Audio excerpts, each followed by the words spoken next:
সরকার পতনে আত্মগোপনে আছেন বাংলাদেশ ক্রিকেট বোর্ডের বেশ কয়েকজন পরিচালক, যার কারণে স্থবির হয়ে পড়েছে সেখানকার কার্যক্রম। স্থবির হয়ে যাওয়া বিসিবি কার্যালয় যেন জেগে উঠেছে, কারণ আজ বিসিবি পরিদর্শনে আসছেন অন্তর্বর্তীকালীন সরকারের যুব ও ক্রীড়া বিষয়ক উপদেষ্টা আসিফ মাহমুদ সজীব ভুঁইয়া। আর এর মধ্যেই হঠাৎ বিসিবিতে দেখা গেল তামিম ইকবাল খানকে। সোমবার দুপুর 12:30 নাগাদ মিরপুর শেরে বাংলায় আসেন সাবেক এই অধিনায়ক। হঠাৎ তামিমের বিসিবিতে আসার কারণে কোনো পরিষ্কার নয়, তবে জানা গেছে কোনো অনুশীলন নয়, মিটিং করতেই এসেছেন তিনি। লম্বা সময় ধরেই জাতীয় দলের বাইরে আছেন টাইগার এই ওপেনার।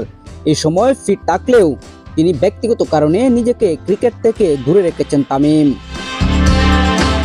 হঠাৎ তার বিসিবিতে আসার কারণ কি, তা অল্প কিছুক্ষণের মধ্যে আমরা জানতে পারবো। আপনার কি মনে হয় তামিম ইকবাল হঠাৎ কেন বিসিবিতে আসলেন?